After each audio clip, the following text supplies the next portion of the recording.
We have breaking news coming in.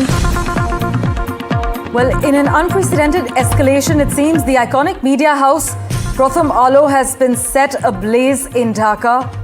This amid massive protests following the death of Osman Hadi.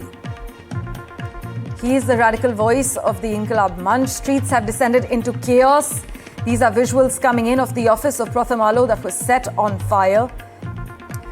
As the streets have descended into chaos across Bangladesh, the media is under siege, it seems, and India is watching closely as even its missions have come under attack.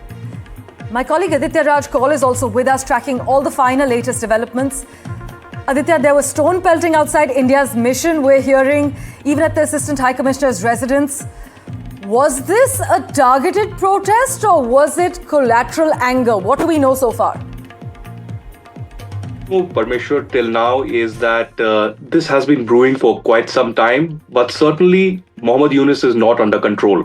It almost seems like that Mohammad Yunus is a mute spectator and giving a open ground to radical Islamist elements who are targeting India without India's role in this. It's an internal law and order problem of Bangladesh that it is not able to control. Also, where Yunus has completely failed is in restoring democracy completely. So what has happened is that Osman Hadi was targeted few days ago. There were unknown gunmen who targeted him, perhaps only from Bangladesh.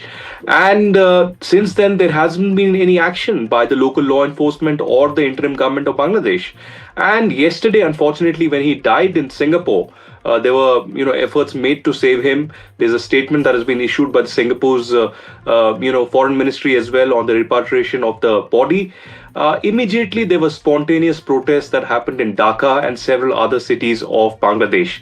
But the initial target, the very first target of the radical Islamist groups and the students groups and the Inquilab Mancha was the Pratham Alo daily newspaper. It's the biggest newspaper of Bangladesh.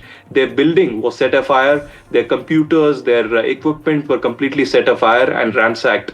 The second target was the Daily Star building, where more than 30 journalists were stranded inside. They ran to the roof and the entire building was also set afire. The Bangladesh army and the local fire brigade had to intervene and then use a sky ladder to rescue all the people. A major tragedy was averted. The third incident then came in when Nurul Kabir, the editor of the New Age newspaper, was targeted midnight. He was dragged out of his car and he was targeted. So multiple attacks on media. Today, the National Citizen Party, which is the party of the students, has given a call for Friday, Jummah, major protests all across Bangladesh. But the major protest will be in Dhaka. It will be to pressurize the Yunus government to act in this particular case. So we'll have to wait and watch how things unfold. But India, unfortunately, has come under the attack of the Islamist elements, be it the High Commission in Dhaka or our assistant High Commissions in Khulna, in Rajshahi, and now... Considering elections are just around the corner for Bangladesh, how damaging is this current situation to Bangladesh's democratic roadmap? And with this sensitive situation boiling just close to our borders, what does this say about India-Bangladesh relations, especially with instability brewing? Bangladesh government, the interim government, has completely failed in restoring democracy. They had come, last year immediately after the so-called July Uprising in August. Immediately after that, there was an interim government put in place under Mohammad Yunus, but hasn't been able to conduct free and fair elections. Instead, what they have done is given, open hand to Jamaat-e-Islami elements and radical elements to target India and India's interests in Bangladesh. At the same time, they have not been able to conduct elections till now. They've announced elections that will happen early next year, but the Awami League has been banned. It's one of the oldest political parties of Bangladesh. Sheikh Hasina is stranded in New Delhi, as are several former ministers of the Awami League. And what happened yesterday, Parmeshwar, was not just the attack on media, from Daily Star to Pratham Alo to Nurul Kabir of New Age. It was also targeted attack on Dhanmondi 32, the ancestral house of the father of Bangladesh, Sheikh Mujibur Rahman.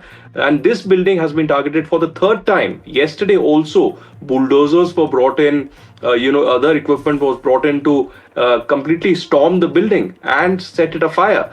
So today, again, the National Citizen Party has given a call for a major protest, Yes. and today could well turn out to be another historic day in the history of Bangladesh. So we'll have to watch very, very carefully. The Indian government is also monitoring the situation at the local level Yes. and take a call perhaps as the situation develops.